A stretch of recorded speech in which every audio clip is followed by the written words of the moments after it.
Hi friends, இன்றைக்கி இந்த வீடியோவில் என்ன பார்க்க போகிறோன்னா, இது போல் வேஸ்ட்டாக இருக்கிற நெயில் பாலிஷ் பாட்டிலை தான் வந்து ரியூஸ் பண்ண போகிறோம்.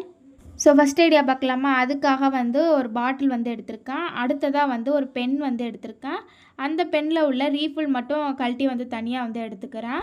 இந்த ரீஃபில் வந்து இங்க் வந்து கம்மியாக தான் இருந்தது. நீங்களுமே வந்து கம்மியாக இருக்கிற இங்க்கு வந்து ரீஃபில்லில் இருக்கும் பார்த்தீங்களா, அந்த பென் வந்து எடுத்துக்கோங்க. ஸோ இந்த மாதிரி வந்து கட் பண்ணி எடுத்ததுக்கப்புறம் இந்த பாட்டிலுக்கு ஏற்ற மாதிரி சைஸில் வந்து கட் பண்ணி எடுத்துக்கணும்.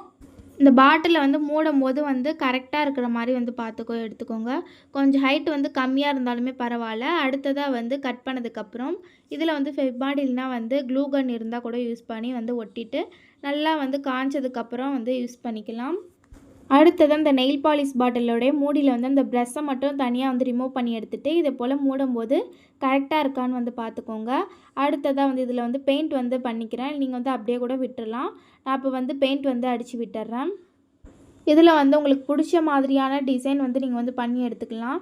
இப்போ வந்து பிங்க் கலரில் வந்து பெயிண்ட்டை வந்து பண்ணதுக்கப்புறமா இதை வந்து நல்லா வந்து காய்ச்சதுக்கப்புறம் ஒரு ஸ்கெட்ச் வந்து எடுத்துகிட்டு இதை போல் வந்து குட்டி குட்டியாக வந்து ஹார்ட்டின் ஷேப்பில் வந்து டாட் மாதிரி வந்து வச்சு விட்டுறேன். அவ்வளோதான், ஒரு மினி வந்து நெயில் பாலிஷ் பென் வந்து ரெடி பண்ணிடலாம். பார்க்க வந்து நெயில் பாலிஷ் மாதிரியே இருக்கும்.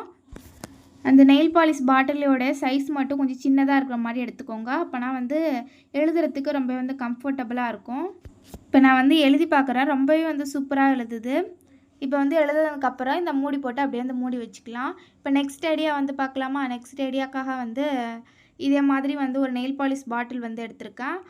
அதுக்குள்ளே வந்து இதை போல் நெயில் பாலிஷ் ரிமூவர் வந்து கொஞ்சமாக வந்து விட்டதுக்கப்புறம் இயர்பட்ஸ் யூஸ் பண்ணி அதுக்குள்ளே இருக்கிற அந்த நெயில் பாலிஷ் எல்லாத்தையுமே வந்து ரிமூவ் பண்ணி எடுத்துக்கிறேன். நெயில் பாலிஷ் ரிமூவர் இல்லைன்னா சானிடைசர் கூட கொஞ்சமாக ஊற்றிட்டு இதை போல் இயர்பட்ஸ் யூஸ் பண்ணி நல்லா வந்து எடுத்தோம்னா அதில் உள்ள நெயில் பாலிஷ் எல்லாம் வந்துடும். அதுக்கப்புறமா தண்ணியில் நல்லாவே வந்து கழுவி எடுத்துட்டோம்னா இது போல் டிரான்ஸ்பரண்ட்டாக சூப்பராக இருக்கும். அடுத்ததாக வந்து செயின்லலாம் வந்து பழைய செயின்லலாம் இதை போல் வந்து ஹூக் வந்து இருக்கும். அதை வந்து எடுத்துக்கோங்க. அதுக்கப்புறமா இது நல்லா வந்து ஒன் சைடு மட்டும் நேராக வந்து இருக்கிற மாதிரி பண்ணிவிட்டு அதுக்கப்புறமா ஒரு குட்டி பீட்ஸ் வந்து எடுத்துருக்கேன். இந்த பீட்ஸில் வந்து இதை போல் இன்சர்ட் பண்ணிவிட்டு இதை போல் வந்து வளைச்சி விட்டுறேன். அந்த பாட்டிலில் வைக்கும்போது கரெக்டாக இருக்கான்னு வந்து பார்த்து எடுத்துக்கோங்க. அடுத்ததாக வந்து இதுக்குள்ளே வந்து உங்களுக்கு பிடிச்ச மாதிரியான டிசைன் வந்து பண்ணி எடுத்துக்கலாம். நான் அப்போ வந்து இதில் கொஞ்சம் கிளிட்டர்ஸ் அதுக்கப்புறமா இதை போல் ஸ்டோன்ஸ் அப்புறம் பீட்ஸ்லாம் வந்து போட்டு டெக்கரேஷன் வந்து பண்ணி எடுத்துக்கிறேன். அடுத்ததாக வந்து இது மூடுறதுக்காக வந்து இதுக்குள்ளே வந்து தண்ணி கூட வந்து ஊற்றி வச்சுக்கலாம். அடுத்ததாக அந்த பீட்ஸை வந்து க்ளூ கன் யூஸ் பண்ணி வந்து ஒட்டி விட்டுட்டேன். அதுக்கப்புறமா இதில் வந்து ஒரு கீ செயின் வந்து இது போல் வந்து மாட்டி விட்டுட்டோம்னா ரொம்பவே சூப்பராக இருக்கும். ஸோ அடுத்த ஐடியா வந்து பார்க்கலாமா? அடுத்த ஐடியாக்காக வந்து இது வந்து கொஞ்சம் பெரிய சைஸ் வந்து நெயில் பாலிஷ் பாட்டில் தான் வந்து எடுத்திருக்கேன். அப்புறமா வந்து இதில் ஃபெவிபாண்ட் வந்து அப்ளை பண்ணிவிட்டேன். இந்த டூத் பிக்கை வந்து லைனாக வந்து எண்டு வரையும் வந்து ஒட்டி எடுத்துக்கிறேன். நீங்கள் டூத் பிக்குக்கு பதிலாக வந்து ஐஸ்டிக் கூட யூஸ் பண்ணிக்கலாம். அதுவுமே வந்து ரொம்ப சூப்பராக இருக்கும். இப்போ நான் ஃபுல்லுமே வந்து எண்டு வரையுமே வந்து கவர் பண்ணதுக்கப்புறமா காட்டுறேன். இப்போ ஃபுல்லுமே வந்து ஃபினிஷ் பண்ணதுக்கப்புறமா இது போல் குட்டியாக வந்து பட்டர்ஃப்ளை ஸ்டோன் வந்து இருந்தது. அதை வந்து இது போல் கிராஸாக வச்ச மாதிரி வந்து ஒட்டினதுக்கப்புறமா வயலட் கலர் ஸ்டோன் வந்து ஃபெவிகால் யூஸ் பண்ணி இதே போல் ரெண்டு சைடுமே வந்து ஒட்டி விட்டுட்டேன். இதுக்குள்ளே வந்து கிராஸ் வந்து ஆர்டிஃபிஷியல் கிராஸ் வந்து போட்டு வச்சுருக்கேன். ஸோ ரொம்பவே வந்து சிம்பிளாக வந்து ட்ரை பண்ணிடலாம். அடுத்த ஐடியா வந்து பார்க்கலாமா? அடுத்த ஐடியாக்காக வந்து இதை போல் வந்து ஒரு கேப் வந்து ஒரு மூடி எடுத்திருக்கேன். அப்புறமா அந்த நெயில் பாலிஷ் பாட்டிலில் வந்து ஃபெவிபாண்ட் அப்ளை பண்ணி இதுக்குள்ளே இதை போல் வச்சு வந்து ஒட்டிட்டேன். அப்புறமா இதுக்கு மேலெல்லாம் வந்து பெயிண்ட் வந்து அடித்து விட்டுறேன். அடித்து கொஞ்சம் நேரம் ட்ரை ஆனதுக்கப்புறமா ஒரு ப்ளூ கலர் பெயிண்ட் எடுத்து இதே போல் இயர்பட்ஸில் இது போல் குட்டி குட்டியாக வந்து டாட் வந்து வச்சு விட்டுறேன். அதுக்கப்புறமா இதுக்குள்ளே வந்து ஒரு ஆர்டிஃபிஷியல் செடி வந்து போட்டு வச்சுட்டேன். இதை வந்து ஒரு பேப்பர் வெயிட்டாக வந்து யூஸ் பண்ணிக்கலாம். ஃபிஃப்த் ஐடியாக்காக வந்து நெயில் பாலிஷ் பாட்டிலோடைய மூடி தான் வந்து யூஸ் பண்ணியிருக்கேன். அதில் உள்ள ப்ரெஷ்ஷை மட்டும் தனியாக இது போல் கழட்டி எடுத்ததுக்கப்புறமா அதில் கொஞ்சமாக வந்து நெயில் பாலிஷ் ரிமூவரை வந்து யூஸ் பண்ணி அதில் உள்ள நெயில் பாலிஷ் எல்லாமே வந்து க்ளீன் பண்ணி எடுத்துக்கிறேன். அப்புறமா இதே போல் வந்து ஒரு டேப் வந்து எடுத்திருக்கேன். அந்த டேப்பை இந்த ப்ரெஷ்ஷில் வந்து இது போல் நடுவில் இது போல் வச்சதுக்கப்புறமா ஒரு பேம்பு ஸ்டிக்கை வந்து இது போல் நடுவில் வச்சுட்டு இதை அப்படியே வந்து ரோல் பண்ணி எடுத்துக்கிறேன். இன்னுமே வந்து இன்னும் கொஞ்சம் ஸ்ட்ராங்காக இருக்கிறதுக்காக இன்னொரு தடவை வந்து டேப்பை இதை போல் வந்து சுற்றி கவர் பண்ணி எடுத்துக்கிறேன். அவ்வளோதான், சிம்பிளாக வந்து ஒரு பெயிண்ட் ப்ரஷ் வந்து ரெடி பண்ணிடலாம். இதில் வந்து பெயிண்ட் வந்து அடித்து காமிக்கிறேன் பாருங்கள். ரொம்பவே வந்து ஸ்மூத்தாக இருக்குது. ஸோ நீங்களுமே வந்து ட்ரை பண்ணி பாருங்கள்.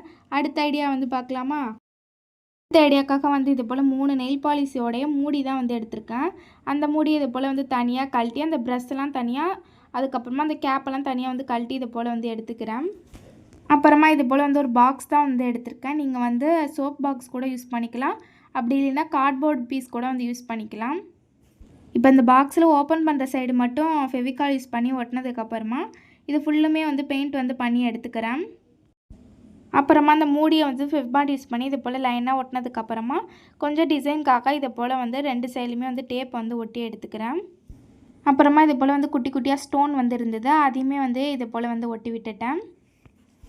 இதை வந்து பென் இல்லைன்னா வந்து பென்சில் ஹோல்டராக வந்து யூஸ் பண்ணிக்கலாம். ரொம்பவே வந்து எடுத்து எழுதுறதுக்கு ஈஸியாக இருக்கும்.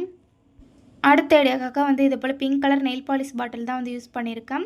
அப்புறமா 2 இயர்பட்ஸை இதுக்கு 2 சைட்லையுமே வச்சதுக்கப்புறம் ஃபெவிபாண்ட் யூஸ் பண்ணி ஒட்டிட்டு இந்த கேப்பை வந்து இதுக்கு மேலே இது போல் வச்சுட்டு இது மேலே வந்து ஒயிட் கலர் வந்து பெயிண்ட் வந்து அடித்து விட்டுறேன். பெயிண்ட் நல்லா ட்ரை ஆனதுக்கப்புறமா வந்து ஒரு பிளாக் கலர் பெயிண்ட் எடுத்துகிட்டு இயர்பட்ஸில் இதே போல் குட்டியாக வந்து டாட் வந்து வச்சு விட்டுறேன். அதுக்கப்புறமா வந்து ரெட் கலர் பெயிண்ட் எடுத்துகிட்டு இதே போல் குட்டியாக வந்து ஸ்மைலி மாதிரி வந்து போட்டு விட்டுட்டேன். இந்த நெயில் பாலிஷ் பாட்டிலை வந்து ரிங் ஹோல்டராக வந்து யூஸ் பண்ணிக்கலாம். அவ்வளோதான். இந்த 7 ஐடியாவில் வந்து உங்களுக்கு எது வந்து பிடிச்சிருந்துச்சின்னு வந்து கமெண்ட்டில் வந்து கமெண்ட் பண்ணுங்கள். அடுத்து என்ன ரீவ்ஸ் கிராஃப்ட் ஐடியா போடலான்னு கமெண்ட் பண்ணுங்கள். வீடியோ பிடிச்சிருந்துச்சின்னா லைக் பண்ணி சப்ஸ்கிரைப் பண்ணிக்கோங்க. தேங்க்ஸ் ஃபார் வாட்சிங். பாய்.